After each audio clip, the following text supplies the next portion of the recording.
Xin chào và chào mừng bạn quay trở lại. Tuần này bạn sẽ học về phát hiện đối tượng. Đây là một trong những lĩnh vực của thị giác máy tính đang bùng nổ và nó hoạt động tốt hơn rất nhiều so với chỉ vài năm trước. Để xây dựng phát hiện đối tượng, trước tiên bạn sẽ học về định vị đối tượng. Hãy bắt đầu bằng cách định nghĩa điều đó nghĩa là gì.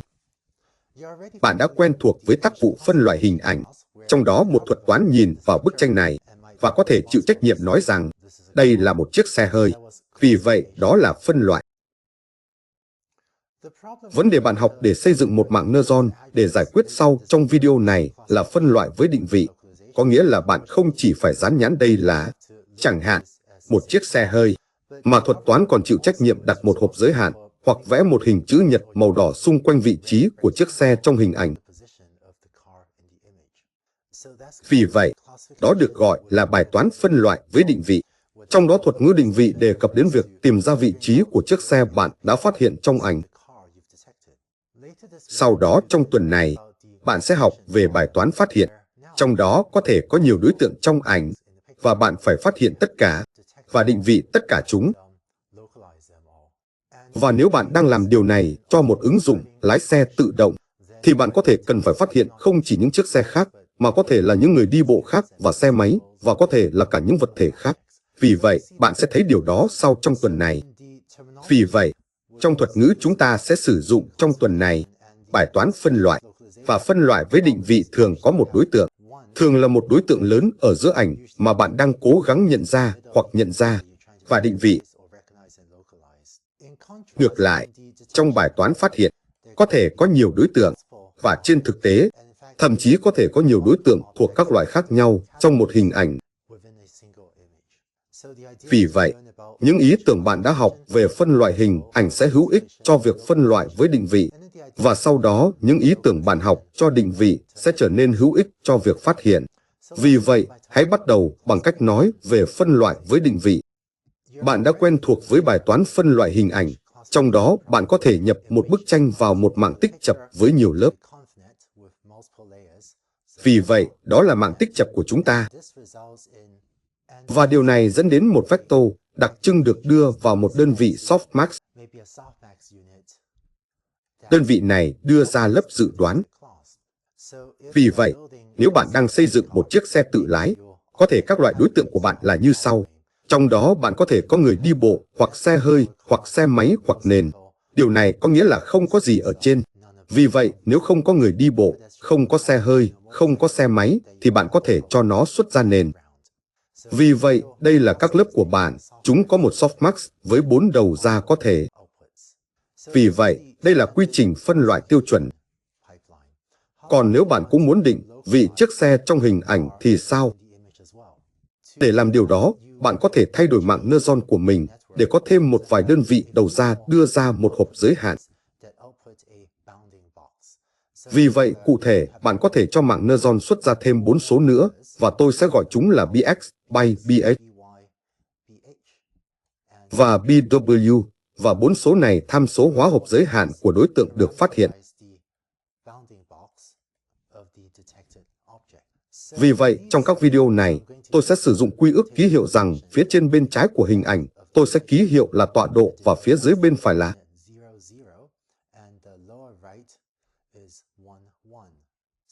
Vì vậy, để xác định hộp giới hạn, hình chữ nhật màu đỏ, cần phải xác định điểm giữa.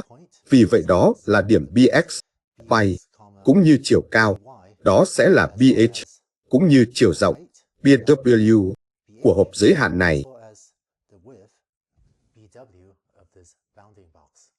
Vì vậy, bây giờ, nếu tập huấn luyện của bạn không chỉ chứa nhãn lớp đối tượng,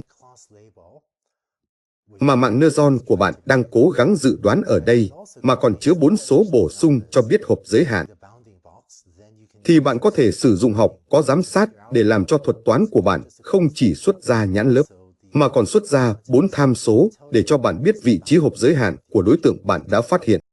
Vì vậy, trong ví dụ này, BX lý tưởng có thể là khoảng 0,5 vì nó nằm khoảng giữa bên phải của hình ảnh. By có thể là khoảng 0,7 vì nó khoảng, bạn biết đấy, có thể 70% xuống phía dưới trong hình ảnh. BH có thể là khoảng 0,3 vì chiều cao của hình vuông màu đỏ này là khoảng 30% tổng chiều cao của hình ảnh. Và BW có thể là khoảng 0,4, giả sử, vì chiều rộng của hộp màu đỏ là khoảng 0,4 tổng chiều rộng của toàn bộ hình ảnh. Vì vậy, hãy chính thức hóa điều này hơn một chút về cách chúng ta xác định nhãn mục tiêu Y cho điều này như một tác vụ học có giám sát. Vì vậy, chỉ để nhắc nhở, đây là 4 lớp của chúng ta, và mạng Neutron bây giờ xuất ra 4 số đó cũng như nhãn lớp hoặc có thể là xác suất của nhãn lớp.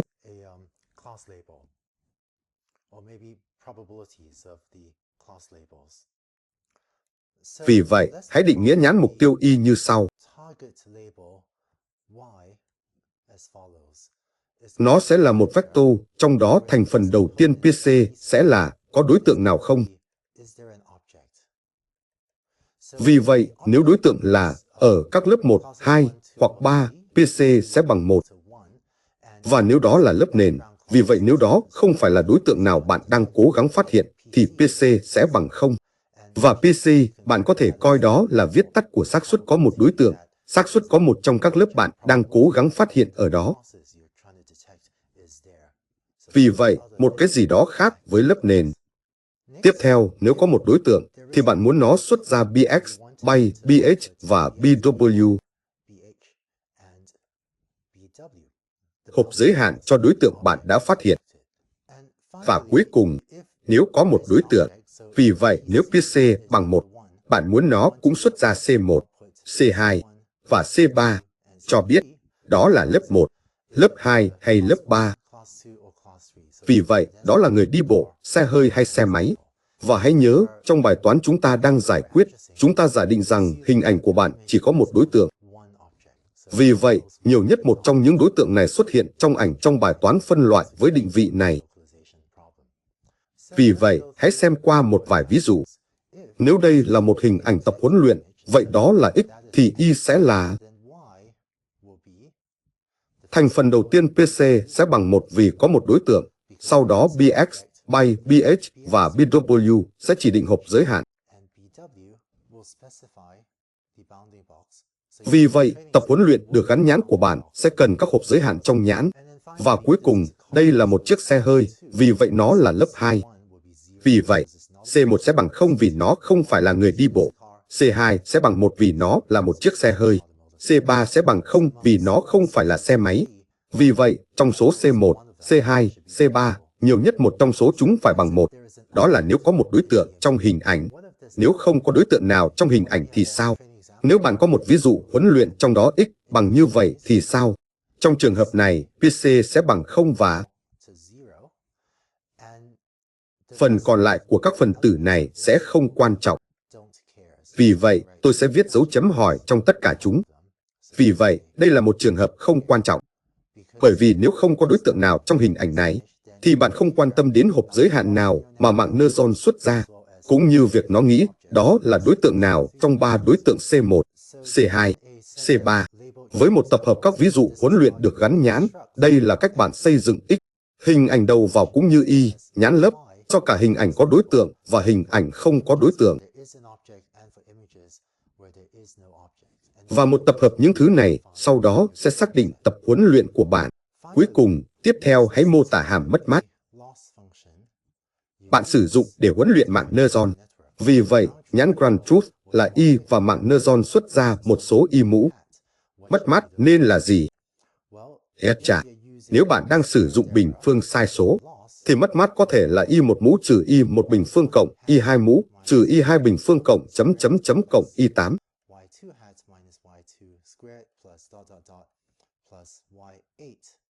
Mũ trừ Y8 bình phương. Lưu ý rằng Y ở đây có 8 thành phần. Vì vậy, điều đó đi từ tổng bình phương của sự khác biệt của các phần tử, và đó là mất mát nếu Y1 bằng 1. Vì vậy, đó là trường hợp có một đối tượng.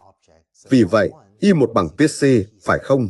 Vì vậy, nếu PC bằng 1, tức là nếu có một đối tượng trong ảnh, thì mất mát có thể là tổng bình phương trên tất cả các phần tử khác nhau. Trường hợp khác là nếu Y1 bằng 0. Vì vậy, đó là nếu PC này bằng 0.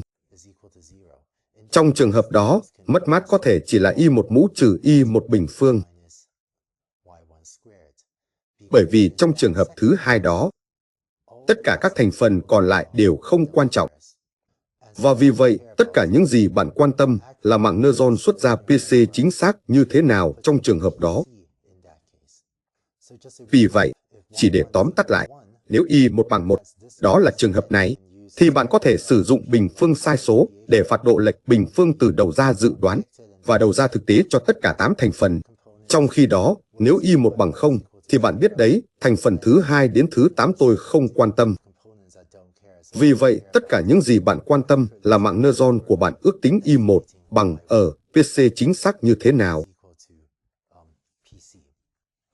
Và chỉ là một bình luận bên lề, cho những bạn muốn biết tất cả các chi tiết, tôi đã sử dụng bình phương sai số chỉ để đơn giản hóa mô tả ở đây. Trong thực tế, bạn có thể sử dụng mất mát logarit cho C1, C2 và C3 cho đầu ra softmax, một trong những phần tử đó. Thông thường, bạn có thể sử dụng bình phương sai số hoặc một cái gì đó giống như bình phương sai số cho tọa độ hộp giới hạn. Và sau đó, đối với PC, bạn có thể sử dụng một cái gì đó giống như mất mát hồi quy logistic. Mặc dù ngay cả khi bạn sử dụng bình phương sai số, nó có thể sẽ hoạt động tốt. Vì vậy, đó là cách bạn làm cho một mạng neuron không chỉ phân loại một đối tượng mà còn định vị nó. Ý tưởng về việc có một mạng neuron xuất ra một loạt số thực để cho bạn biết mọi thứ ở đâu trong một bức tranh hóa ra lại là một ý tưởng rất mạnh mẽ.